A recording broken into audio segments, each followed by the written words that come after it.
Jadi di antara mukjizat Quran itu kamalul bayinah. Kalau memberi penjelasan itu sempurna. Sehingga ulama mengatakan imanul muqallid, imannya orang-orang yang asal ikut kiai, asal ikut guru, asal ikut buku, itu mukhtalaf alaih. Bahkan saya sendiri cenderung mengatakan iman itu tidak diterima. Karena manusia dibekali akal, inginnya Allah itu dengan akal itu dia punya kepermanenan iman, apa? Punya kepermanenan apa? Iman dan dengan itu dia imannya mujma' alaih, mesti diterima oleh Allah Subhanahu wa taala karena binnadzari shahih dengan logika yang benar. Dan logika yang benar itu gampang sekali. Beberapa ulama tentu tahu sekali, bukan sekedar tahu sekali karena itu diajarkan Allah dan Rasul. Misalnya begini, kata Allah, saya kalau baca ayat-ayat ini itu sering nangis karena Allah yang Tuhan itu sebenarnya tidak butuh kita. Seorang lagi, Allah yang Tuhan itu tidak butuh kita, juga tidak butuh iman kita. Tapi Allah ingin hambanya itu berakal ya, karena agama itu liqaumi yaqilun sehingga berpikirnya benar. Misalnya gini kata Allah.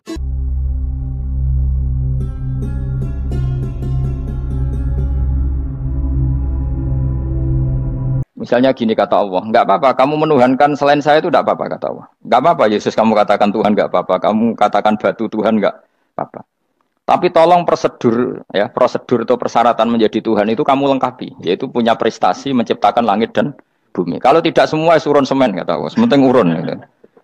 Jadi sebetulnya itu kan rasional. Misalnya enggak apa-apa kamu merasa jadi presiden atau gubernur atau jadi wali atau jadi apa, yang penting prosedurnya dipenuhi. Itu kayak apa Allah baiknya pada kita. Sehingga saya berkali-kali, makanya menurut saya orang alim itu wajib memaklumatkan kalau dirinya alim. Supaya jelas aturan mainnya. Yang dilarang Allah itu kan memaklumatkan alim, kemudian ingin hadun, nafsi ingin salami template, dicucuk, dihormati itu kriminal. Itu orang alim gendeng, gendeng sekali. Karena khasnya orang alim itu tentu cari ridhonya Allah, bukan ridhol khalqi, bukan ridhonya apa? Makhluk. Makhluk itu lah ada siapa-siapa. Dan kita harus baku seperti itu.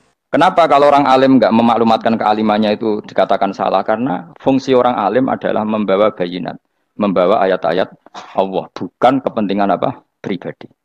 Makanya Rasulullah nanti duka ngendikan idza zuharatil fitanu wal bid'u falyudhiril alim ilmahu wa illa fa'alaihi la'natullah wal malaikati wan nasi ajmain. Jika zaman akhir banyak bid'ah, banyak kebodohan, maka orang alim wajib menampakkan kealimannya. Jika tidak, maka dia mal'un, dilaknati langit dan bumi. Karena sebetulnya logika tentang Tuhan itu gampang sekali. Saya ulang lagi ya. Saya punya sekian contoh betapa tauhid itu mudah. Jadi kalau ada orang bilang ikhlas itu angel, Gus. Ya dia sendiri goblok karena nggak tahu logika apa. Ikhlas itu justru gampang. Misalnya kamu ngamal demi manusia, manusia itu umurnya hanya berapa coba? Kan pasti mati. Lalu kalau dia mati tidak berkutik, bagaimana Anda bersandar sama seseorang yang mati dan tidak berkutik? Sama-sama bersandar sama zat sing al-hayyul qayyum, sama zat yang abadi. Kamu latih terus akal kamu. Misalnya saya punya jamaah banyak, mereka itu kan nggak jelas surganya. Kok harap-harap syafaate piye? Soalnya jamaah aku mlebu neraka kabeh. Kan nggak mungkin nyafaati saya. Atau mereka mlebu swarga kabeh, wis do sibuk kelon mbek widadari. Mungkin ya ndak ngurusi saya. Jadi dua kemungkinan itu sama-sama ndak ngurusi saya. Mlebu neraka ya rasa nyafaati, nek mlebu swarga do sibuk napa? Ngeloni widadari karena trauma di bocah elek melarat macam-macam. Sehingga kiainya saja wis ora takok Gus Pak nang ndi wis ora takok. Wis ribet dhewe no. Nah, tentu saya juga sibuk sowan pangeran sudah itu makom saya sudah sibuk sowan pangeran. Kowe pesta seks sing kula sowan pangeran. Baik swargame ayate pokoke inna ansa'na gunna napa? Insa'a faja'alna gunna. Abkaro bar kelon dadi perawan neh berarti keloni repot. Kula insyaallah melok daftar sing fa amma in kana minal muqarrabin farohu warihan. Jadi surganya muqarrabin itu enggak ada sifatnya. Di situ enggak dibakas bidadari makan-makan enggak, tapi farohu warihan. Satu surga yang sifatnya rohani. Karena enggak bisa disifati. Tapi saya daftar di situ ya hanya beberapa jam. Baru juga bungkon. Sawangane kok karo rasane wong ayu juga keberatan. Ya tapi saya tentu punya dua kelas, supaya punya kartu premium dan ekonomi. Saya enggak tertarik lah daftar yang premium dok nanti repot apa. Saya itu sering nangis kalau baca ayat seperti ini. Bagaimana Allah yang Tuhan kemudian tidak butuh apa-apa, tapi Allah saking baiknya itu membuat tatanan logika kita. Saya tidak akan bosan-bosan sampai sowan Allah. Bahkan andaikan saya masuk surga dengan faham ini, saya milih faham ini. Karena faham ini itu menguntungkan agama. Li'ilai kalimatillah. Sementara masuk surga itu hadun nafsi. Banyak ulama mengatakan, kenapa Anda tidak ingin mati? Padahal Anda mati masuk surga. Katanya, saya takut kehilangan momen sujud karena sujud adalah hak Allah sementara surga itu hakun nafsi, keinginan saya. Tentu saya mendahulukan hak Allah ala hakin nafsi. Itu makam-makam yang dan itu nggak bisa kamu copy paste. Orang yang pada kelasnya akan merasakan seperti itu. Dan kamu tidak perlu minat, malah paham. Jadi sudah dengar saja, apa? Dengar saja. Begini misalnya, saya berkali-kali bilang, kenapa ulama dulu, saya ini kan di Sarang juga ngajar tauhid, dulu saya ngajar kubrul yakiniyat, di beberapa madrasah, termasuk di Sidogiri saya juga ngajar tauhid. Di sini saya ngajar tafsir, tapi yang saya titikkan juga tauhid. Begini, saya hidup di dunia ini, terutama saya memang ingin menerangkan tauhid, sebagaimana Allah menerangkan. Begini ya, Jubair bin Mut'im, saya tidak bosan-bosan cerita ini, Jubair bin Mut'im itu termasuk dahiyatul Arab, cerdas-cerdasnya orang Arab. Dia ditunjuk sebagai negosiator untuk membebaskan Asra Badrin, tawanan perang Badar yang kalah dan ditawan Rasulullah dan para sahabat. Kemudian harus ditebus dengan uang. Oke, disepakati. Terus singkat cerita Jubair bin Mut'im itu datang ke Madinah. Dulu karena tidak ada hotel, tidak ada penginapan, ya memang nginapnya orang musyrik itu di masjid. Ya sehingga itu lazim saja. Kamu tidak usah jadi liberal kemudian bilang musyrik boleh di masjid, ya tidak perlu seperti itu. Kamu juga tidak perlu goblok mengatakan nggak ada ceritanya orang musyrik ngidam di masjid karena ya ada tarehnya seperti itu. Jadi tidak perlu goblok, ya tidak perlu liberal. Paham ya? Kalau kamu bilang, wah, namono wong musyrik oleh nginep di masjid, kamu liberal. Padahal konteksnya dulu memang nggak ada hotel. Tapi kalau bilang nggak sama sekali juga goblok karena sejarahnya pernah ada. Milih nanti goblok apa liberal? Apa milih jelas? Nggak milih aja, ngaco aja. 01 apa 02 apa 00? Milih mana? Goblok, liberal, nggak milih. Nah, ketika Jubair bin Mut'im itu datang, delalah Nabi itu sholat maghrib ngimami. Nabi baca surat Wattur wa kitabim mastur fi rakim mansur wal baitil ma'mur. Kemudian di pertengahan surat At-Tur itu kan ada ayat yang menurut saya itu sangat bagus. Sehingga di kamar saya, di rumah saya itu tak figur ayat itu. Bahwa kita harus dilatih berpikir. Kata Allah memulai argumentasinya, am khuliqu min ghairi syai'in. Apakah kejadian alam raya ini seisinya tentu diciptakan tanpa sebab? Misalnya begini, alam raya ini kata orang nihilisme atau komunis atau orang-orang paham nihilisme, itu kan dimulai dari ketiadaan. Logika ini kan goblok sekali. Berarti kalau alam ini kadung wujud, kamu kan tahu kan langit bumi sekarang kan wujud. Ya, langit bumi sekarang kan jelas wujud. Berarti logikanya adalah al-adamu yakhluqu makhlukon, sesuatu yang enggak ada menciptakan sesuatu yang itu kan aneh. Di mana-mana al-adam ketiadaan itu tidak mungkin yakhluqu syai'an atau yu'athiru syai'an. Di mana-mana ketiadaan itu tidak mungkin mengefeki sesuatu yang ada. Wong kamu sebut tidak ada itu berarti tidak mungkin bisa berbuat apa karena namanya tidak ada. Sekarang alam raya ini dimulai dari ketiadaan. Terus kamu simpulkan sesuatu yang enggak ada menciptakan yang ada itu gendeng apa enggak? Oh, gendeng sarap itu. Orang usah dipatahin wong gendeng, sebarno yang mau mati dewi. Jadi makanya Quran menanyakan mereka, am khuliqu min ghairi syai'in. Apa alam yang kadung wujud ini kemudian disebabkan oleh sesuatu yang tidak ada? Lalu kalau sesuatu yang ada pasti diwujudkan oleh yang ada. Nah, karena yang ada ini pencipta harus berstatus super. Nah, super ini oleh ulama disebut wajibil wujud. Maka Allah bersifat super, wujud yang paling prima, yang kausa prima. Karena pencipta tentu kelasnya harus di atas yang diciptakan. Makanya disebut, ulama dulu menyebut Allah itu apa? Wajibil wujud. Karena pencipta tentu lebih dahulu. Maka harus disifati awal atau qadim. Awal atau qadim. Kayak apa Allah mendidik kita? Am khuliqu min ghairi syai'in. Terus Allah bilang gini, ya gak apa-apa, yang menciptakan gak saya, gak apa-apa kata Allah. Tapi amhumul khaliqun, kamu saja yang menciptakan, gak apa-apa. Tapi syaratnya kalian juga harus merasa pernah ikut menciptakan langit bumi. Am khalaqus samawati wal ardh. Jadi, gak apa-apa kamu merasa Tuhan, gak apa-apa. Yang penting kamu merasa ikut nembok langit, ikut ngecor apa? Langit. Jadi pokoknya ikut bikin.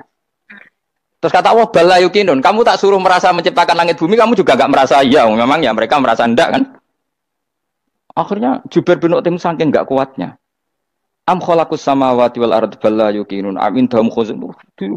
Sama Allah dibombardir seperti itu. Dia datangi Rasulullah, ya Muhammad, logika itu tidak meninggalkan akal saya. Matarok tali akli nasihan. Akal saya habis Muhammad. Saya iman saja. Saya tidak cukup punya logika untuk melawan argumentasi ayat yang kamu baca. Saya iman saja. Terus iman. Makanya kalau ada logika nihilisme bahwa sebelum alam ini adalah ketiadaan, lalu pertanyaannya bagaimana mungkin ketiadaan menciptakan yang ada?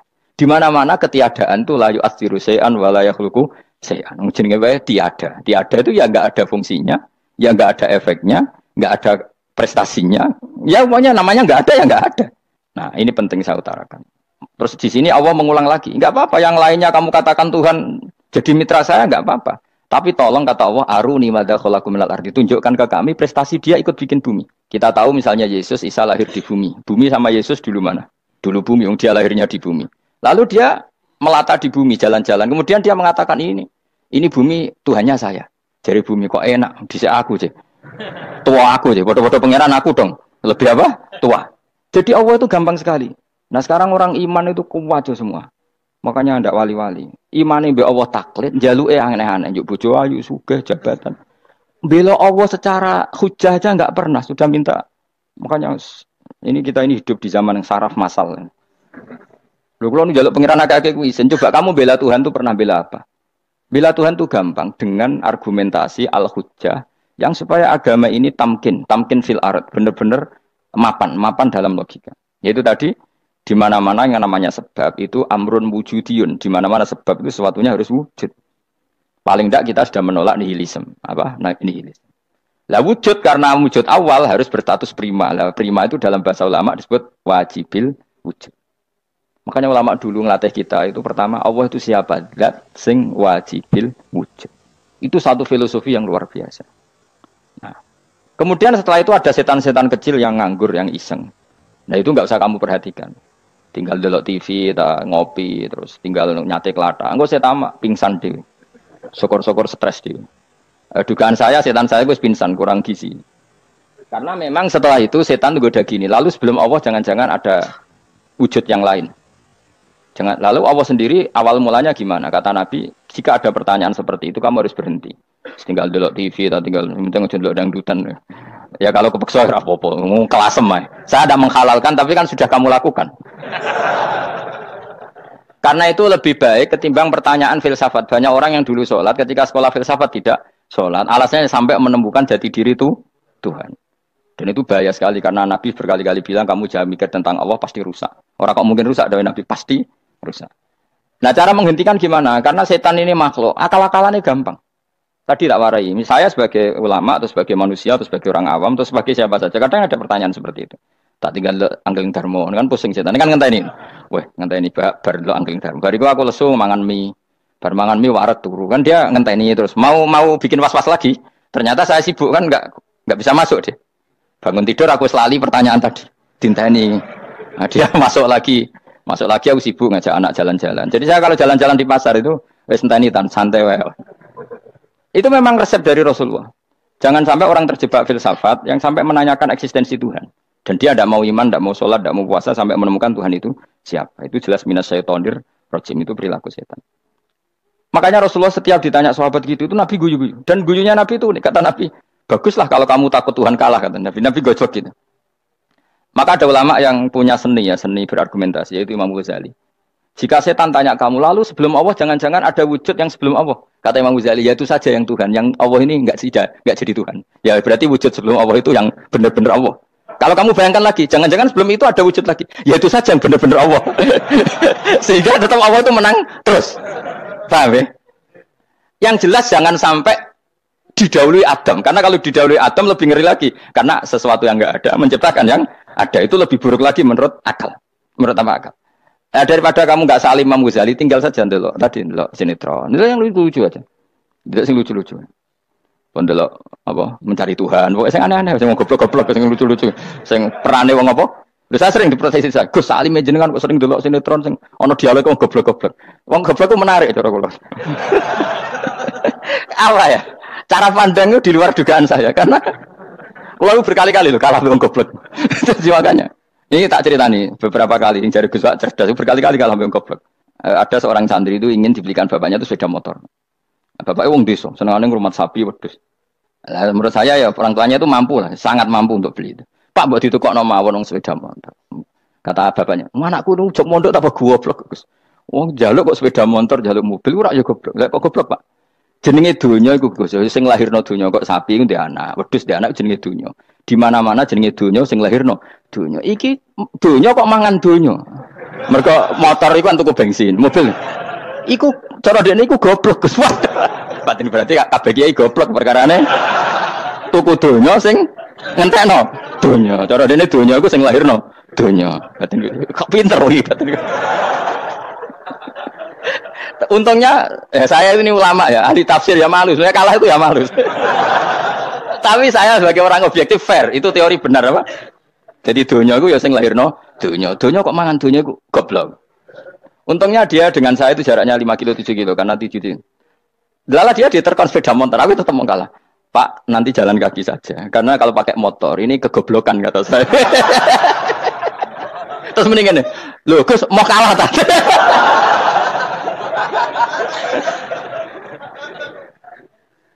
Wah kacau. Singkat cerita dia bersikeras, nggak mau beliin sepeda motor anaknya karena di mana-mana dunia itu sing lahir no dunia, nggak boleh dunia kok mangan. Ini satu kegoblokan yang agak ilmiah tadi.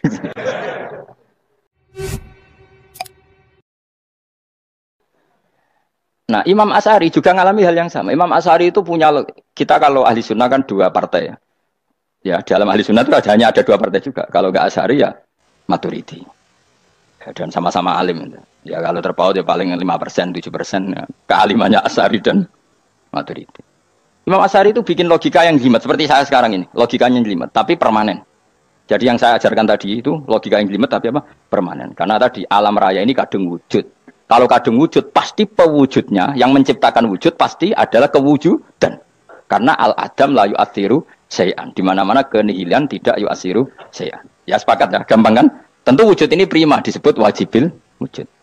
Lalu Imam Asy'ari itu bersikeras. Kalau imanul muqallid itu tidak diterima. Banyak keberatan ulama, tapi Nabi nyatanya yaktafi bi imanil Arab al-khalina anin nadur. Nabi nyatanya mencukupkan imannya orang-orang Bedui yang mereka itu kayaknya tidak bisa mikir. Ya, Nabi yaktafi bi imanil Arab itu wong desa al-khalina anin nadur yang mereka itu tidak bisa apa? Berpikir. Singkat cerita Imam Asy'ari survei. Coba ayo kita tanya orang-orang kampung. Ternyata kegoblokan orang kampung itu ya ilmiah, masyhur itu. Imam Asy'ari saja harus belajar dari wong awam, wong goblok-goblok. Kita kok ingin ya Badawi bima araf tarubbak. Kowe kok iman be Allah itu bima araf tarubbak. Lalu kamu tahu Tuhan kamu atas nama apa? Dengan logika apa? Jawabnya enak. Al-ba'ratu tadullu 'alal ba'ir wa atharul aqdam yadullu 'alal masir. Angger ana tletong ya ana ontane. Angger ana bekas delamakane wong ya ana sing bar liwat. Jadi misalnya ada bekas teracak anjing, berarti anjing habis liwat. Ada bekas apa ular ya berarti ular harus liwat. Ada bekas teracak manusia ya berarti manusia habis liwat. La wa hadzal alam atharun min athari qudratillah. Alam iki bekas, mesti ana sing gawe. Jadi Mas Ari pinter juga, mesti logikane gak jelimet tapi angger ana tletong, ana sapine. Ana teracake wong berarti ana sing bar liwat. Dia ngomong gampang wa asarul aqdam ya dulu alal masir. Nah, terus Imam Asy'ari habis itu ngendikan, ya sudahlah dengan logika apa saja. Meskipun karena zori hadal Arabi sebagaimana cara berpikir Bedui ini, sementing ada nazar. Apa ada? Ada nazar. Ya nazar apa saja. Misalnya orang ahli matematika mungkin bilang angka dimulai dari 1. 0 itu akal-akalane Khawarizm. Mereka ini kebingungan nulis 10. Tapi tetap angka itu dimulai dari 1. Kalau misalnya 1 untuk mecah kesulitan ya harus dimulai 0,1. Tidak bisa 0 tok. Jadi 0 dulu itu untuk mematahkan kalau jumlah itu tidak sampai 1. Tapi faktanya jumlah itu kan pasti 1 karena dimulai dari wajibil wujud. Khawarizm itu ya pintar matematika. Saya juga punya ilmu hisamnya Khawarizm. Itu kan dia karena kebingungan angka pecah. Misalnya 1 tidak sampai 2. Mau tidak mau harus ditulis 1,5 misalnya. Paham ya? Lalu kalau sebelum 1 tetap dia harus 0,5. Lalu hakikat 0,5 itu kan bagian dari wujud apa bagian dari Adam? Tetap bagian dari wujud. Jadi 0,5 itu kan khayal kuliah. Tak warai ya. Mungkin saya ada ahli matematika ala wong kampus, tapi saya tahu Kang, ala Islam itu lebih gampang. Misalnya gini. Sesuatu itu kadang kamu putuskan itu satuannya 1. Tentu ketika separuh kamu katakan baru separuh. Tapi sebetulnya ketika satuan itu kamu katakan 10, yang separuh itu sudah 5. Itu kan terserah sing bagi, napa? Terserah sing bagi. Ya iya dong, misalnya 1,5 juta, 5-nya artinya apa coba? 500.000 kan. Sekarang kalau 100.000, 5-nya jadi berapa? 50. Kalau 1,5 jadi. Nah, itu kan terserah satuannya apa? Tapi tetap dari 0,5 itu tetap menunjuk sesuatu yang wujud, yaitu 5-nya sebetulnya apa? 5 yang separuh tadi. Paham sih kalau maksud? Tetap nggak bisa sesuatu dimulai dari apa? 0. Nah, makanya kata Abdul Hamid Khan kalau dalam mendidik tauhid, itu gampang saja tadi. Alam raya ini kadung maujud, kalau kadung maujud pasti disebabkan oleh sesuatu yang wujud. Karena wujud pencipta harus berstatus prima. Lah prima ini atau premium ini kita sifati wajibil wujud. Atau kamu katakan apalah kausa prima atau musabibul asbab. Nah kelirunya kita dalam berislam itu, kritiknya para ulama, kita ini nyebut Allah dulu baru menceritakan status Allah. Kalau zaman Nabi itu dibalik. Status wajibil wujud itu kita terangkan dulu, baru yang oleh Islam itu namanya Allah. Paham ya? Kan beda, misalnya gini logikanya gini, kamu ketemu orang ateis. Saya ulang lagi, kamu ketemu orang ateis, terus kamu ditanya, lalu alam ini yang menciptakan siapa? Allah Jalla Jalaluh. Mesti kan tanya, man huwa Allah? Allah itu siapa? Kalau dulu Islam mengajarkan enggak gitu. Surat pertama turun apa coba? Iqra. Iqra itu enggak nyebut kata Allah. Iqra bismi rabbika. Rabbika itu siapa? Alladzi khalaq. Sebutlah nama Tuhan. Yang berhak menyandang Tuhan adalah zat yang pencipta. Itu tidak ada kata Allah. Di surat Mudatsir, surat kedua, ya ayyuhal mudatsir kum fa'anzir wa rabbaka fakabbir. Bukan Allah fakabbir, wa rabbaka fakabbir. Sehingga cara berpikir gini dibalik. Sebutlah Tuhan kamu. Tuhan itu siapa? Yang berstatus Tuhan adalah zat yang berstatus pencipta. Nah, lalu pencipta ini oleh Islam dinamai Allah. Kalau orang ateis kamu langsung bilang Allah, man huwa Allah. Berarti pertanyaannya Allah itu siapa? Lalu kamu jelaskan Allah adalah pencipta. Allah adalah wajibil wujud. Tentu lebih gampang kamu terangkan. Makanya Al-Qur'an menerangkan amkhuliqu min ghairi syai'in. Maknanya saya di sini maknanya ya Allah. Apa? Allah. Apakah mereka diciptakan tanpa pencipta? Tentu setelah Islam tahu itu namanya siapa? Allah. Paham ya? Kalau balik malih. Jadi sebetulnya Quran itu ngajari kita itu ilmu mantik yang luar biasa. Misalnya, ya Yuhanna su'budu siapa? Rabbakumul ladzi khalaqakum walladzina min qablikum. Sembahlah Tuhan. Tuhan itu siapa? Pencipta kamu dan pencipta orang-orang sebelum kamu. Lalu Tuhan ini oleh Islam dinamai. Tapi kalau langsung kamu bilang ke orang ateis atau orang Uni Soviet, Allah itu Tuhan. Allah itu siapa? Sebab itu di beberapa ayat dijelaskan dulu status Allah. Sifatnya Allah, keakhasan Tuhan. Yang dikatakan Tuhan adalah zat pencipta. Kalau tidak pencipta berarti tidak Tuhan. Sekarang Yesus pencipta bumi apa enggak? Enggak, karena dia lahir sudah di bumi. Begitu juga Fir'aun. Fir'aun itu kalah telak sama Nabi Musa gara-gara logika ini. Ketika Nabi Musa ditanya Fir'aun, wa ma rabbul alamin? Lalu Tuhan itu siapa? Kata Musa, rabbus samawati wal ardi, yang menuhani langit dan bumi. Jadi Fir'aun, enggak. Ma'alim tulakum min ilahin wa irisa, jalan-jalan kemana-mana yang dikatakan Tuhan oleh masyarakat saya kok. Kurang ajar Fir'aun. Terus kata Musa, ya Tuhanku yang di langit. Terus manggil Haman masyhur, ya Haman ibn li sarhal ali abluhul asbab samawati fa'attali ila ilahi Musa. Haman, bikinan saya piramida yang tinggi, aku akan lihat Tuhannya Musa. Ada enggak di sana? Padahal misalnya munggah tenan di pangeran ra iso didelok kan repot Nabi Musa. Wah parah ya, nggak piramida nginceng pangeran teprak itu kan. Akhirnya Musa pakai logika. Ya sudah gini saja, Rabbukum wa Rabbu abaikumul awwalin, yang menuhani nenek moyang kamu yang dulu-dulu. Oh itu langsung fabuhita Fir'aun. Fir'aun itu kaget sekaget-kagetnya. Dan para penggawa Fir'aun sadar. Wah kalau Fir'aun yang Tuhan, babanya tanpa Tuhan. Kan Tuhannya balita kan gitu kira-kira. Tuhannya balita. Tuhannya barulah. Itu kan jadi logika yang mematikan. Kalau Fir'aun Tuhan berarti babanya dulu yang wujud itu tanpa Tuhan. Karena Tuhannya barulah. Ini ada Tuhan kok datang terlambat ini kan. Akhirnya para punggawanya Fir'aun iman. Macam gendeng ya, Fir'aun itu gendeng.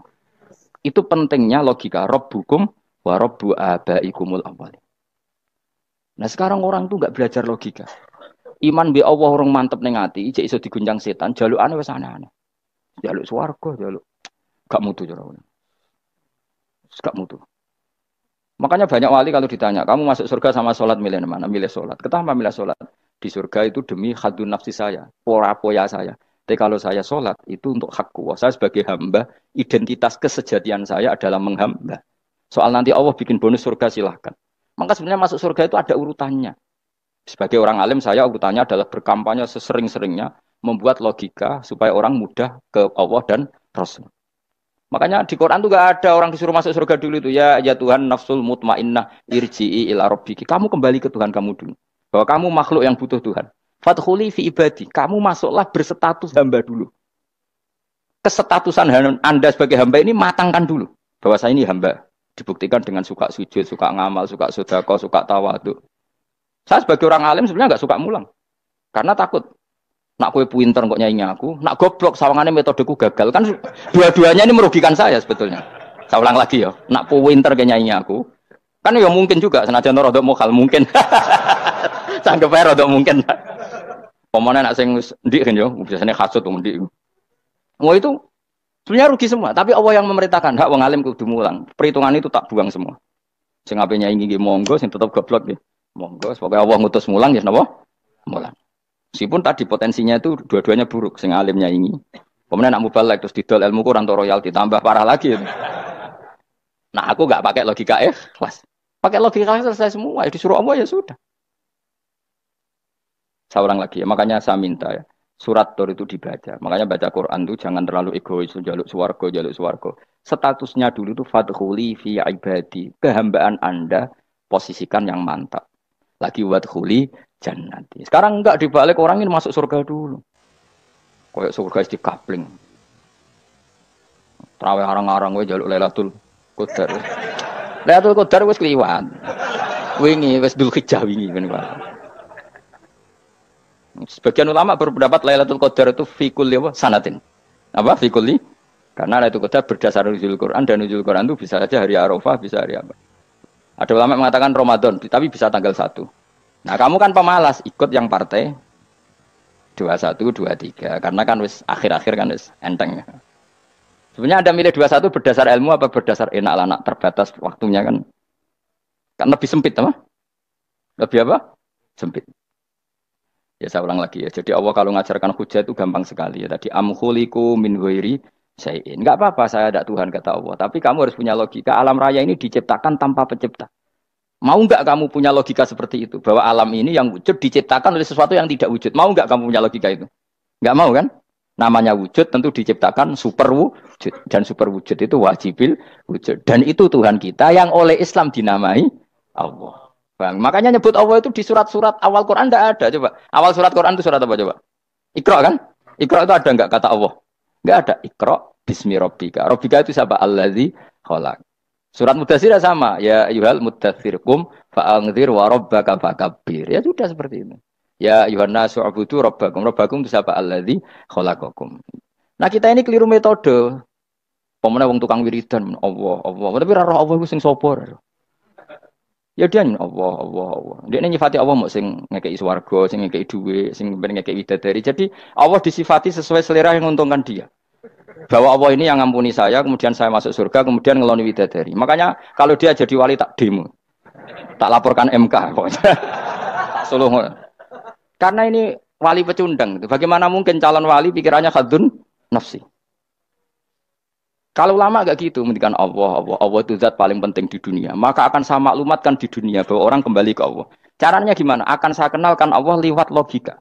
Caranya apa? Kita sifati wajibil wujud. Kita sifati Rabbukum wa Rabbu abaikumul awalin. Dengan sifat-sifat yang semuanya mengarah ke dikjayaan Allah Subhanahu wa taala. Itu jenenge kowe bener-bener ulama. Itu disebut bal wa ayatum bayyinatun fi suduril ladzina utul ilm. Makanya ulama itu orang yang luar biasa. Sampai disebut innama yakhshawaha min ibadihil ulama.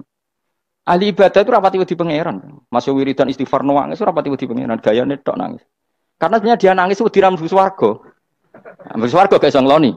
Dari itu aja orientasinya itu. Makanya benar Kanjeng Nabi nak gojlok orang alim satu itu lebih utama dibanding 1000 ahli ibadah. Bahkan Nabi pernah ngendikan sangat ekstrim. Fadlul alim alal abid ka fadli ala adnakum kata Nabi. Keutamaan orang alim dibanding ahli ibadah itu sebagaimana kelas saya kata Nabi dibanding kelas terendah kalian. Padahal Nabi dengan Abu Bakar saja jaraknya sangat jauh. Itu kata Nabi fadlul alim alal abid ka fadli ala adnakum. Keutamaan orang alim dibanding orang abid sebagaimana keutamaan saya dibanding sahabat paling rendah. Karena tadi abid itu ada opportunisnya. Tapi kamu jangan benci abid loh. Karena kamu ya orang alim, orang abid. Saya saja yang kritik. Saya yang tanggung jawab di depan Allah. Orang abid itu kadang kan wiridan nganti nangis. Pikirannya apa coba? Wis rasakno mungkin apa wiridan pikiran aja. Di sepuro dosane. Terus apa kan? Mlebu swarga. Terus apa kene swarga? Aku takut. Saya aku takut. Ayo sing ngapain mlebu swarga? Apa kegiatan? Rencana pertama ya, Om. Terus gak usah munafik biasa wae. Mau inna ansa'na apa? Insya Allah kalau orang jujur apa jujur. Bandingkan kalau orang alim. Orang alim itu ketika nyebut Allah itu iri ya Allah. Kenapa di dunia ini ada makhluk lain yang menandingi engkau? Saya tidak ridho. Kenapa di dunia ini ada syarik orang yang dimitrakan seperti engkau? Maka orang-orang alim ini ingin memaklumatkan bahwa la syarikalak. labbaika Allahumma labbaik la syarika lak innal hamda wan ni'mata laka wal mulka la syarika lak. Sehingga para nabi itu memaklumatkan itu. Engkau saja yang Tuhan ya Allah. Semua nikmat dari Engkau, semua kepemilikan ini milik Engkau. La syarika lak labbaik. Dimaklumatkan ke dunia. Innal hamda wan ni'mat itu dimaklumatkan. Enggak ada kepikiran mereka masuk surga. Karena mereka ingin memaklumatkan bahwa Allah ini yang Tuhan. Sama tak ceritani Nabi Ibrahim jadi Khalilur Rahman, rumang samu kakan wiridan kaya kowe ndak. Wiridannya Nabi Ibrahim sama-sama mungkin banyak sampean. Karena sampean banyak kepentingan tadi.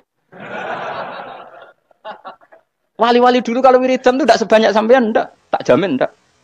Pemene maca lelo ping 10.000 ndak biasa wiridannya. Tapi khosyahnya sama Allah luar biasa. Pertama Nabi Ibrahim diangkat jadi khullah. Khullah itu ya Khalilur Rahman itu. Itu dia wiridannya gini. Ya Allah, innahu la yahzununi alla ara ahadan fil ghairi ya'buduka ghairi. Alla ara ahadan fil ardi ya'buduka ghairi. Sama saya hafal tadi. Memang saya hafalkan. Ya Allah, saya ini susah sekali. Kenapa zat sepenting engkau, kemudian yang menyembah engkau hanya saya? Ini tidak fair. Makhluk yang enggak penting saja punya umat. Makhluk-makhluk yang enggak penting aja jadi pusat perhatian. Misalnya artis atau presiden atau gubernur atau tokoh top. Semuanya jadi presiden. Padahal semuanya itu makhluk yang enggak sepenting engkau. Ini zat yang sepenting engkau, kemudian yang tahu kalau engkau penting hanya saya, ini tidak fair. Nangis dan nangis. Ini tidak fair. Innahu la yahzununi alla ara ahadan fil ardi ya'buduka ghairi. Saya ini susah Gusti, susah sesusahnya. Zat sepenting engkau, kemudian yang tahu kalau engkau penting itu hanya saya. Wah ini tidak fair. Loh, coba kalau orang mencintai sesuatu kan gitu. Misalnya kita bojo ayu, kemudian wong liya kabeh darane elek, mangkel ora? Mangkel enggak? Kamu beli Alphard. Kamu kira itu mobil mewah. Kemudian orang nyejajarkan podo mek keri, mangkel enggak? Semua kenikmatan tuh kita nikmat karena itu diakui ya enggak? Wes gunane apa kae di Alphard gawe ning Gunung Kidul. Terus wong darani ngono iku padha mbek keri ambek kejangke mangkel ora kira-kira. Enggak penting mewahnya ini tetap butuhnya pengakuan. Coba misalnya kamu jadi presiden hidup di dunia orang sufi. Sing darane wong penting wong saleh ahli sujud ora kakuat iki. Keteko di Barno. Karena itu hormati situ hanya orang apa soleh. Kakuat gak? Mau kakuat gak? Atau kowe dadi artis top, teko ning daerah Gunung Kidul mung desa-desa, terus diundang lek. Oh, mangkel kae. Le bayang dong.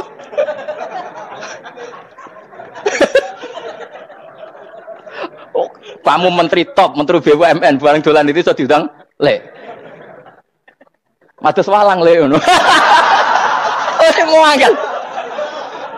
Karena orang keren itu butuh pengakuan apa? Meski misalnya di bojo ayu terus wong liya kabeh darane eleke mangkel gak? Sebetulnya orang merasa nikmat itu karena pengakuan. Bayangkan andaikan orang itu melihat Alphard itu tidak wow. Orang punya Alphard gagah enggak? Oh, enggak gagah kalau orang lain enggak bilang apa? Oh. Ya mau misalnya digoning desa terus ana wong desa nganggep kok model tepak terus saya mau badhe numpang wedhus kula angsal Pak. Kagak habis kan. Makanya branded itu harus dimaklumatkan. Nah, itu bayangkan Nabi Ibrahim. Zaman itu ada Raja Namrud yang dipuja-puja, ada orang kaya dipuja-puja. Kemudian engkau yang Tuhan, pemilik langit bumi, enggak ada yang muja-muja engkau. Ini enggak fair ya Allah. Nangis. Orang kok kowe eling pangeran sak jam swarga Gusti. Dasar gak bakat wali. Loh, saya itu pernah kangen Nabi Ibrahim itu sampai nangis dan itu saya tidak berdoa. Semua yang terkait Nabi Ibrahim itu saya baca. Mulai surat Quran, tafsir tentang Ibrahim. Dan sampai saya di Kudiro di Tadbir Allah pernah ziarah ke makamnya Nabi Ibrahim. Itu saya hampir nggak pernah doa. Saya isek. Ya karena tadi. Ketika Nabi Ibrahim nangis-nangis gitu, ya Allah ini tidak fair.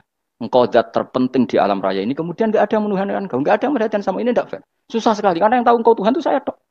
Masyhur itu sama Allah. Karena Ibrahim nangis-nangis itu terus sama Allah diterbangkan ke langit. Disebut wakadhalika nuri Ibrahim malakutas sama. Di langit ada jutaan malaikat sujud, jutaan malaikat rukuk, jutaan malaikat baca tasbih. Nabi Ibrahim oke Gusti kalau gini ya benar, ini baru benar kata-kata. Makanya terus Allah dengan keangkuhannya, karena Allah punya sifat angkuh dan itu sah walahul kibriya. Kan sifat angkuh baik untuk Allah tapi tidak baik untuk makhluknya, dan Allah dengan sifatnya walahul kibriya. Kata Allah kalau nasihati para nabinya, kamu tidak usah susah jika di bumi jarang orang nyembah saya.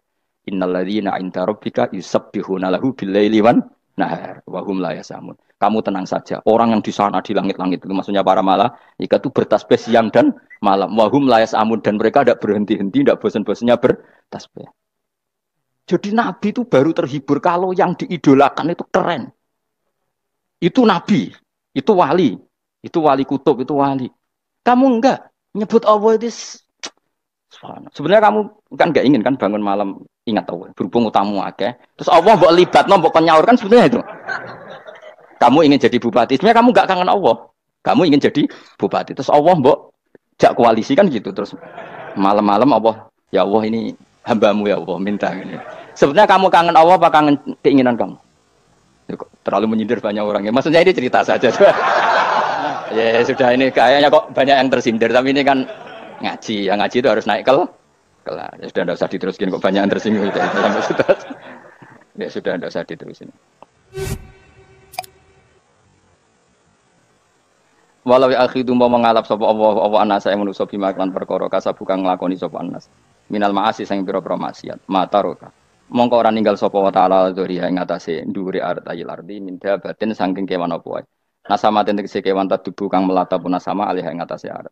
Kalau saja Allah ingin merusak manusia karena dosa-dosanya, pasti tidak disisakan beberapa sesuatu yang jadi kebutuhan manusia, termasuk dabam, misalnya enggak ada hewan, enggak ada tanaman, enggak ada apa saja di bumi, karena Allah ingin mengadab manusia. Tapi nyatanya di balik mereka maksiat tetap fasilitas kepentingan manusia ada karena sifat ghafurnya Allah, sifat rahmannya Allah. Walakin yu akhiru tetapi ini ngakhirna sapa wa ing wong akeh ila ajalin tumeka maring batas musamman kang wis ditentokno. Yaumil kiamat tegese dina kiamat. Fa idza jaa mongko nalikane teka apa ajaluhum ajale wong akeh fa inna wa mongko satuna wa ta'ala iku kana ana sapa wa bi ibadihi kan kaulan wa basiran dat sing mirsani. Fa yujazi mongko males sapa wa ing wong akeh ala amali ing atase ngamale wong akeh. Carane ngemales Allah tentu profesional atau prosedural bi isabatil mukminin kelawan ganjar wong mukmin wa iqabil kafirin lan nyiksa wong kafir.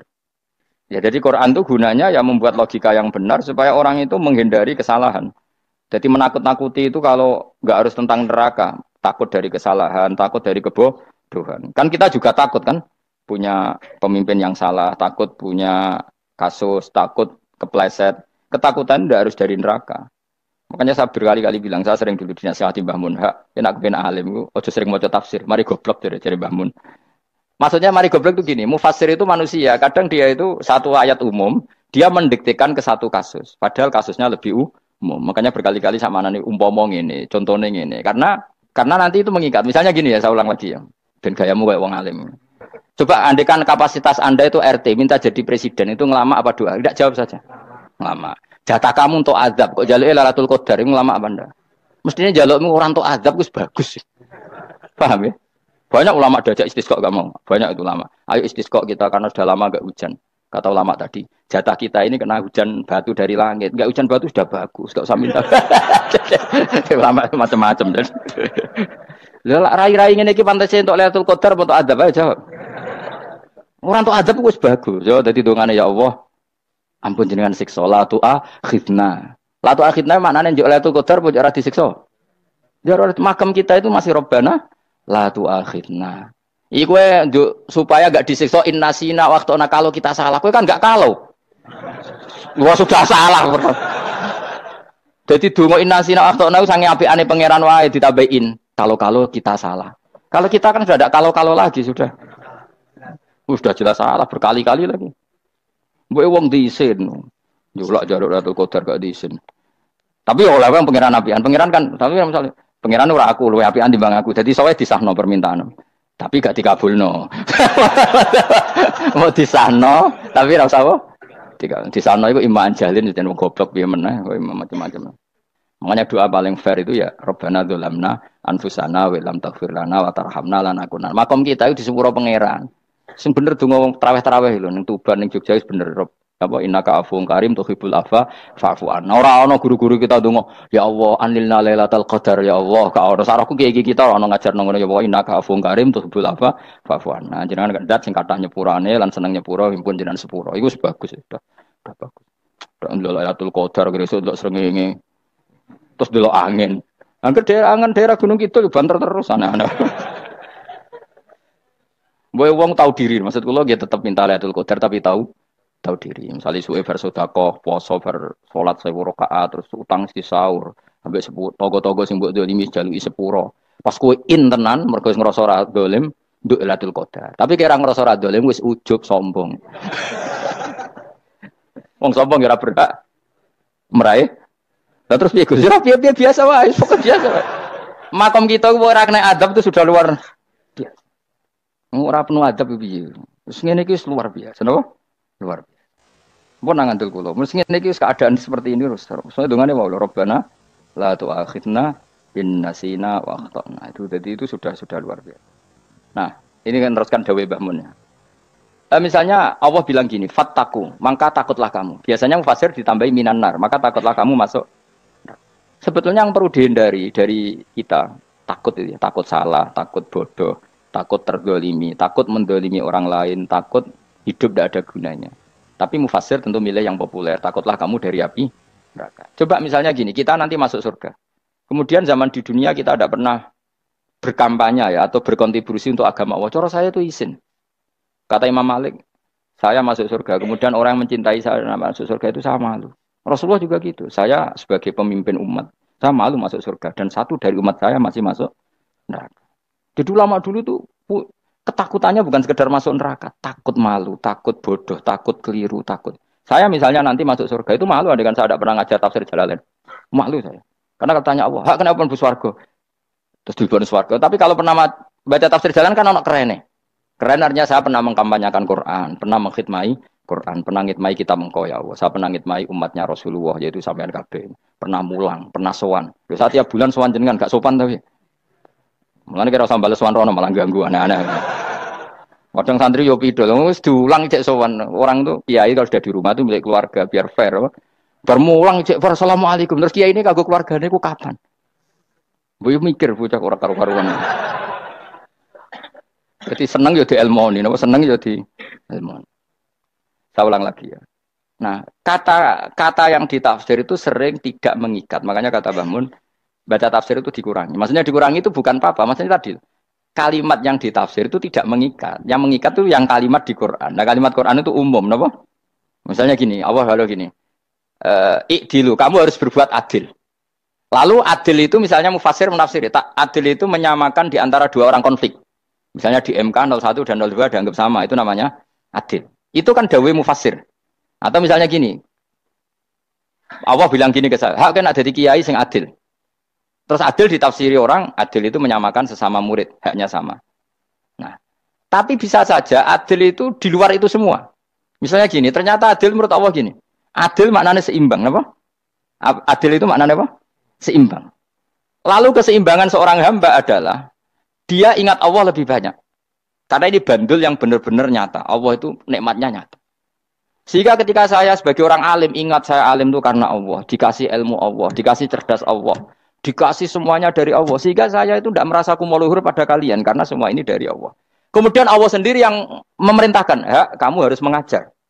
Maka saya ada Arab-Arab salam template sampeyan, penghormatan sampeyan, apresiasi sampeyan. Karena saya hubungannya hanya dengan Allah Subhanahu wa Ta'ala. Itu namanya adil. Meletakkan sesuatu proporsional. Itu juga adil namanya. Makanya seseorang itu nggak bisa dikatakan abid selagi belum tahu kalau ibadahnya minallah. Jadi misalnya ke ibadah tok. Ternyata kamu yakin itu ibadah kamu, amal kamu itu belum abid. Abid hakikat adalah alhamdulillah alladzi hadana li hada wa ma kunna linahtadiya laula anda tahu. Ketika kita sujud yakin ya Allah alhamdulillah jenengan menakdir saya sujud.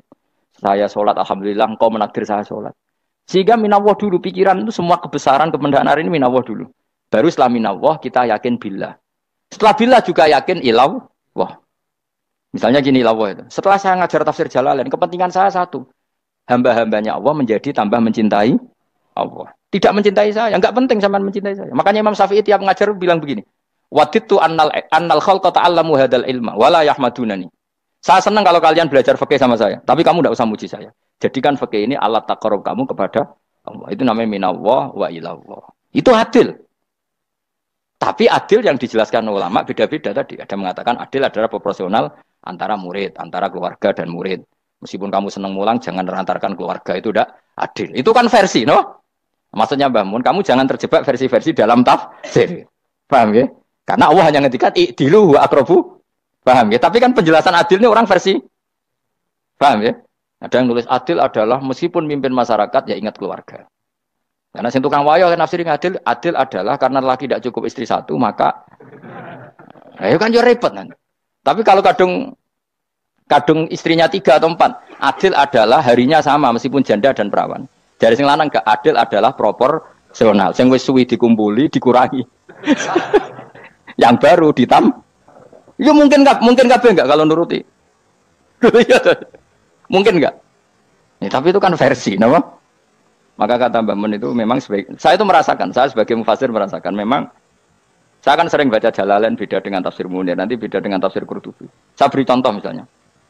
Dan kamu pasti salah jawab ini. Kalau kamu benar berarti ya alim tenan.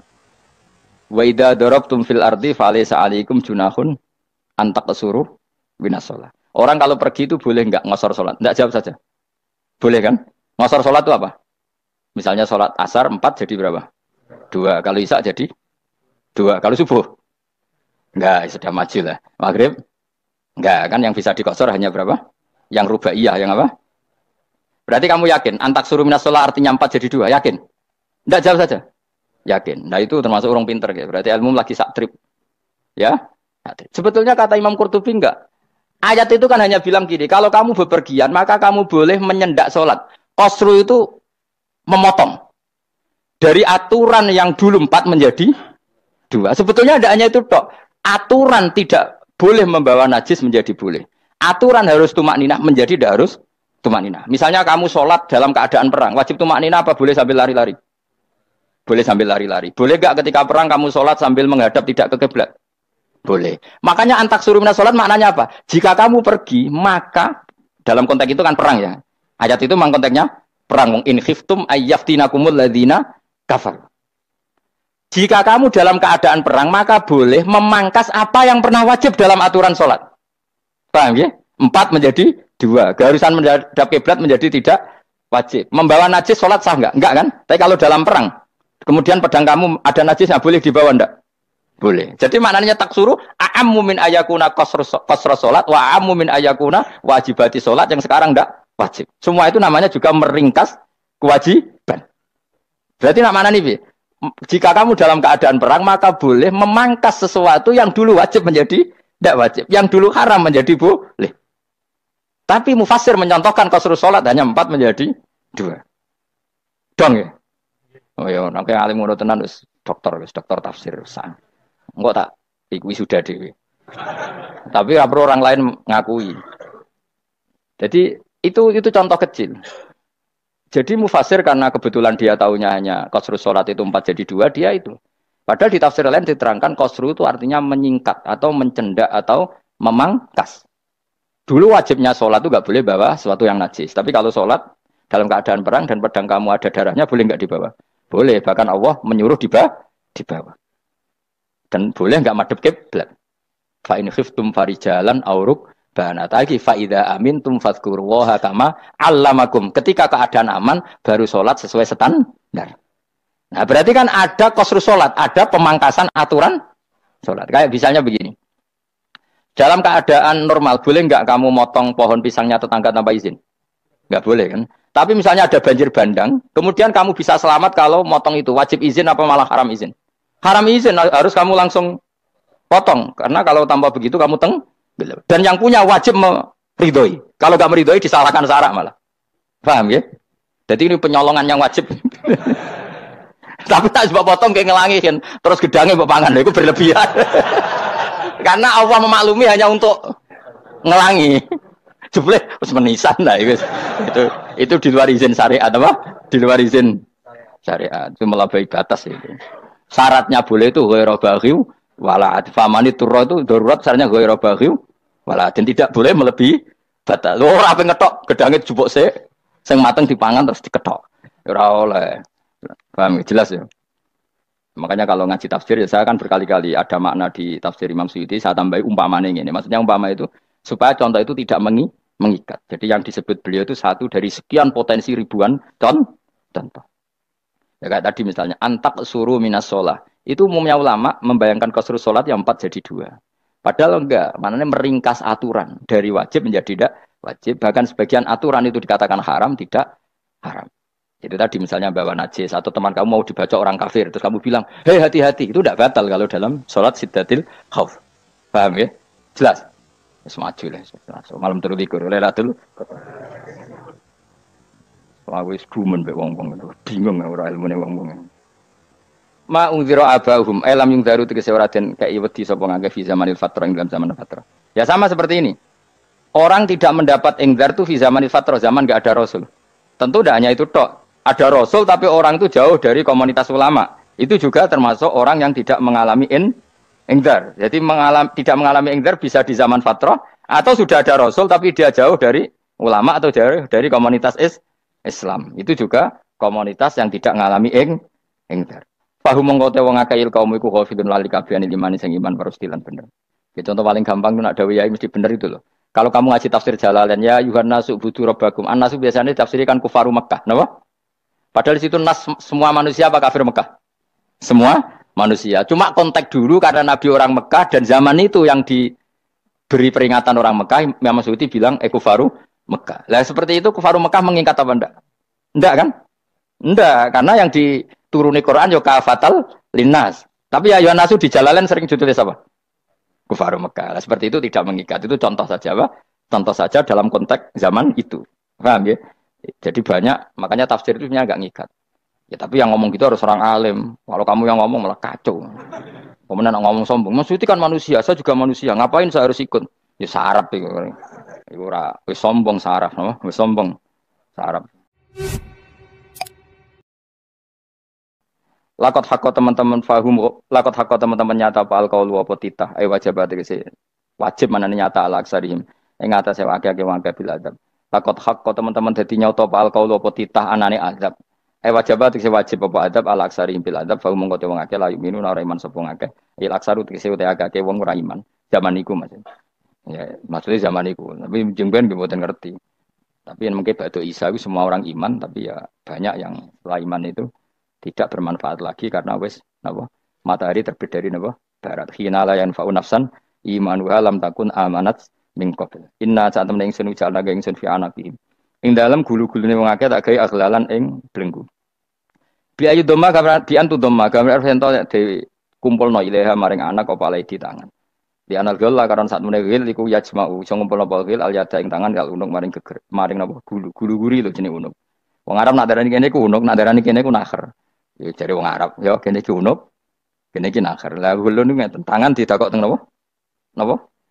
Gulu. Napa jenenge jenenge? Cidok niku, cidok niku. Sing guri-guri. Faya mengkote tangan ila aidi kumas muatun ting kupono ila atkoni maring dagu. Niki lho jenenge dagu. Jam udakonin waya mustama ulahyan. Kumpule dua dagu atau dua wang nek cumanan. Fahu mengkote wong akeh mukmahuna iku dadi bunder sapa wong akeh. Manane rafiuna ngangkat wong akeh usaha ing sirahe wong akeh. Lastatiu ora iso mampu sapa ngake khodaha ing ngendekno ruus. Menawa dhewe maksud wa ta iki mutamsilun mu bayangan, mu tamsil gambaran. Mulane kula gumun mbek ulama riyen. Tak contohno ya, nek ulama dhisik ku top. Wong dhisik nak darani bun neraka digludungno. Wong kafir sok ben digludungno ning neraka. Iku ya pancen ngalim tenan wong dhisik. Mergo gambarane ngene, ora usah praktekno sok ben, praktekno saiki wae. Nak praktekno sok ben kok sok ben mlebu neraka. Dadi ngeten wong nak lungguh ngene, wong Arab nak darani iki ason-ason. Terus ngeten. Ngeten. Niki kan niki jenenge apa? Dengkul. Dengkul itu kena dagu, terus tangan kena cidok. Tadi ngeten. Jadi wong wis dalam keadaan bunder. Paham ya? Lah malane malaikat karek nyaduk terus gludung-gludung ngono. Paham ya? Jadi mergo yo napa? Dengkul nempel dagu, paham ya? Tangan nempel cidok. Terus ditaleni. Paham ya? Terus ya karek gludung dong, malane wong kurang adane bunder apa iku? Oke bayangno saiki sampean ra usah, gak usah mlebu maksudnya, paham ya? Mulane ape mlayu ora iso, wis posisi ngono, paham ya? Sampeyan ra usah delok, maksudnya praktekno saiki. Orang delok lho. Lah dawuh Imam Suyuti wal muradu te kang den kersakno iku annahum sak temne wong akeh la anu nek ora tunduk sapa wong akeh imani maring iman. Wala faduna nek ora tunduk sapa wong akeh ora ndilukno ru'usahum ing sira wong akeh lahu krana iman. Iki tapi dawuh Imam Suyuti. Tentu tidak semua ulama sependapat. Jadi cara Imam Suyuti semua yang dikatakan Quran ini mau tamsil. Artinya mereka tidak tunduk, maknanya tidak menerima iman. Ya, tapi itu cara Imam Suyuti. Ulama lain yang mengatakan tidak. Memang orang kafir ketika masuk neraka dalam keadaan seperti itu dan digeludung. Ya tidak apa-apa sama-sama benar. Ya sama-sama benar karena ya Quran itu milik bareng, milik bersama. Jadi apa ya? Kan banyak kalimat kayak tadi mengkosor sholat, meringkas sholat. 4 jadi 2 yang meringkas, paham ya? Dari aturan ketat menjadi agak longgar juga meringkas. Jadi semuanya namanya memotong apa? Memotong dari 4 menjadi 2 ya memotong, paham ya? Dari aturan wajib menjadi tidak wajib juga memotong. Nah, itu kan sama-sama benar. Lihat nanti konteksnya. Wajah analan gawe sapa ingsun mimpeni aidim sanging ngarepe wong akeh sadan ing tutup. Min khalfim sanging gurine wong akeh sadan ing tutup. Fathi sin sadan wa dhammiha lan dhamai sin sudan fil maudi ing dalam panggonan loro. Faksena mongko ngekeki gelap ingsun ing wong akeh fa mongko te wong akeh lagi sirun rane ngali sapa wong akeh. Tamsilun iki ya contone aidon disat diturukil iman maring ketutupe dalan iman alih mengatasi kufar. Nah cara maksudnya kabeh iki mau tamsil. Dadi ngene.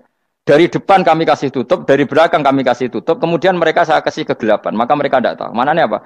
Dari arah depan yang mereka nggak ngerti pentingnya iman, dari arah belakang yang mereka tidak ngerti pentingnya iman, maka mereka buta, artinya tidak iman. Itu dari Imam Suyuti. Tamsilun aidoni hanya perumpamaan lisat diturukil iman, yaitu tertutupnya jalan-jalan iman. Tapi ulama lain mengatakan ya enggak. Memang pernah ada peristiwa di mana orang kafir ngepung Rasulullah dan mereka dari depan matanya dihalangi, dari belakang dihalangi, sehingga ketika Rasulullah keluar mereka tidak melihat. Itu ya nyata ya. Jadi makanya ngaji ya. Jadi ben keren. Oh ini ada sekian tafsir. Terus gue ngomong kan kayak wong alim keren. Nah tak kata siapa? Ono rekamane. Tapi yang ora ngaji dhewe. Nah tak kata siapa? Ada rekamannya. Lah anak aku takut ada kata siapa Gus? Tak dudono kitabe. Lah aku dudono rekaman. Iku apik zaman akhir ngono wis maju. Soale sing rido kan.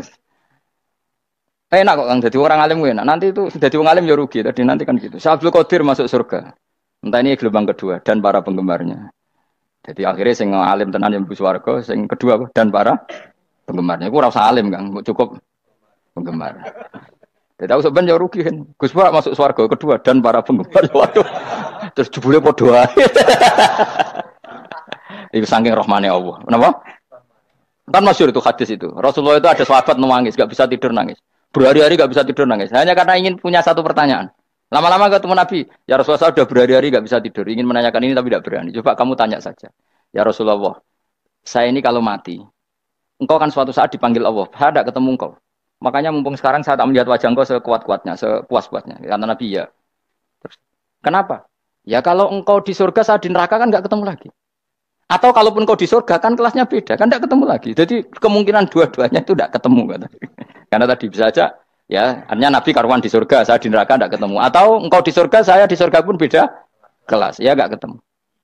Terus kata Nabi, enggak begitu aturan mainnya. Almar'u ma'aman ahabba. Orang itu sesuai yang dia orang bersama orang yang dicintai. Jadi ya saya harus ikhlas kalau kamu saingi nanti. Ya, takdir no. Wasawana ni podo kali ngatasi wong akeh angger tau te ngekek peringatan sira gumeng wong akeh tahqiqil hamzatain angger ta. Wa ibdali saniyati alifan angger ta humatasili ala nasil hamzah wa itu khali alifan wa pun alif binal musahalan dan hamzah sing ditasil wa ukhra lan ya wa tarqilan tinggal itu khali. Amlam tungzirhum wong ra wis bakat kafir mbok elingno cek ra mbok elingno tetep la yuk minun ora gelem iman. Lah sing iman iku sapa inama tungziru mestine ngelingno sira. Maksude yan fa'u tegese manfaat apa ing daruka peringatan sira. Peringatanmu manfaat man ing wong ittaba kang anut sapa man atikra ing Qur'an Qur'an atik Qur'an. Wa khasyalan wedi sapa man ar-Rahman ing Allah Rahman bil ghaibi padahal ora roh pangeran. Ya khofa tegese wedi sapa wong ing Allah, toh walam yara ora ningali sapa wong ing Allah. Nane bil ghaibi itu apa? Takut Allah dalam keadaan toh dia tidak melihat Allah lang. Mergo tak tafsiri bil ghaibi barang gaib ning Indonesia terjemahane hantu. Melihat alam gaib itu maknanya apa dalam bahasa Indonesia? Hantu. Mulane bil ghaibi rata terjemah apa? Ya namanya ini wakosya lan wedi sapa wong ar-Rahman ing wasi Rahman bil ghaibi padahal dene ora roh langsung. Ya ora usah diterjemah ya. Terjemah dadi apa? Barang gaib malah repot. Wa basiru mongko ngeke berita gembira sira ing man bimaghfiratin kelawan pengempuranan wa ajrin dan ganjaran karimin kang terhormat. Orang yang seperti itu yang ngikuti Quran dan takut Allah itu layak mendapat maghfirah wa ajrin karim wa ta'ala jur karim wal jannatu swarga. Inna satamna ingsun wa nahnu ya ingsun iku nuhyi uripna ingsun al-mauta ing wong sing mati libasi krana pas.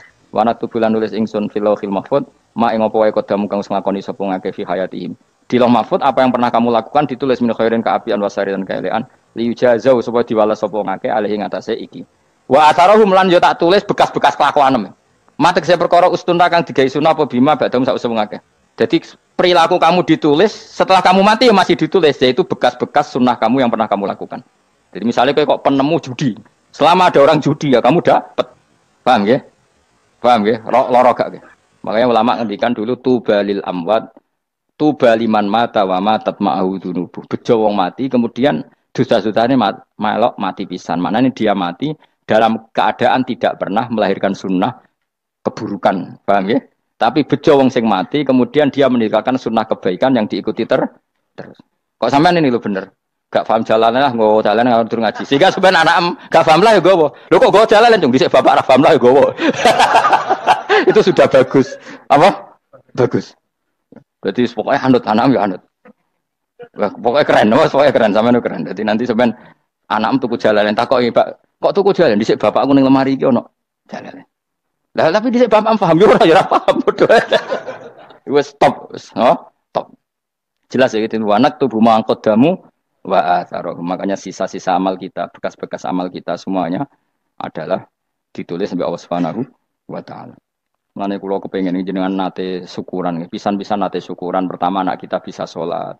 Guling-gilingan banyak orang syukuran perkara ulang tahun. Kenapa pertama anak kita bisa sholat kita tidak pernah apa? Syukuran. Padahal sholat itu yang menjadi identitas anak kita, kehambaannya ila yaumil kiamah. Mbok ya orang itu gitu. Sehingga nanti anak kita tuh senang sekali. Itu saya itu kalau agak marah, itu anak saya yang paling kecil, baru umur 6 tahun. Itu tahu-tahu bilang, "Pak, saya sudah sholat." Karena dia tahu, saya itu paling terhibur kalau ada berita sudah sholat. Jadi itu penting, supaya orang itu tahu orientasinya bapak itu sholat.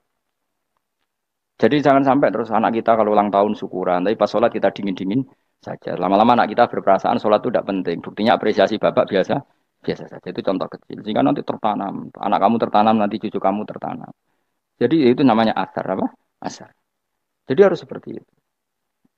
Jadi ya itu namanya asar. Makanya Nabi Ibrahim nggak berani minta uang sama Allah, minta rezeki nggak berani. Tapi kalau dia menyebut sholat dulu baru berani. Robbana liyuqimus sholah faj'al afidatam minan nas tahwi ilaihim warzuqhum, kata Ibrahim, supaya mereka kuat sholat ya Allah. Nggak apa-apa kamu kasih makan supaya kuat sholat. Karena kalau Nabi Ibrahim hanya berdoa, ya Allah kasih mereka makan. Nah, gue zino, gue demenan, gue judi. Nabi Ibrahim melok dosa. Makanya dimulai Robbana liyuqimus sholat supaya mereka kuat sholat ya Allah. Enggak apa-apa mereka kasih makan. Jadi supaya ini sholat jadi pokok. Kenapa kita makan? Supaya kuat sholat. Andai kan Ibrahim hanya berdoa supaya kasih makan mereka. Kemudian kekuatan itu dipakai maksiat. Ibrahim kan ikut dosa. Itu sirinya kenapa doanya Robbana liyuqimus sholat. Ya. Jadi kata liyuqimus sholat didahulukan. Apa? Supaya mereka kuat sholat. Maka kasihlah makan. Kasihlah rezeki.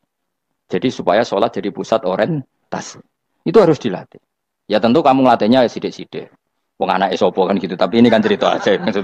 Maksudnya orangnya biasa lah. Maksudnya aku mau cerita. Kue gelo ya monggo. Terus mutung ra ngaji ya monggo. Gampang. Kue ra ngaji, aku golek murid kok kue gampang. Kue golek guru kaya aku kangelan. Ya maksudnya sing gelem ngalah teko ini kan. Oh liane larang yang nyewane. Wa asarohum. Lan bekas-bekasnya mereka. Makanya ketika Ahmad bin Hambal itu ahli hadis. Karena selagi riwayatnya dia dipakai, orang tahu Rasulullah itu karena ahli hadis. Benar yang paling hebat tentu qala Rasulullah. Tapi apa artinya qala Rasulullah kalau nggak diriwayatkan ulama dari ulama sampai kita. Tapi apa artinya sampai kita nak gak ono sing ngalahi mocong ini ki. Burohno mocong ini. Paham nggih? Ayo jajal ke tuku kitab Musnad Ahmad. Nak ra roh gubedi larang ngono tok. Mergo ora ono sing maca ra roh isine, paling kenangan apa? Gudi larang. Tapi baru kayak nasi mojo kemudian bisa. Ini juga asar. Cuman kau oleh niru, aku semati ngorek jalan. Oleh niru. Tapi ojo niru sesate.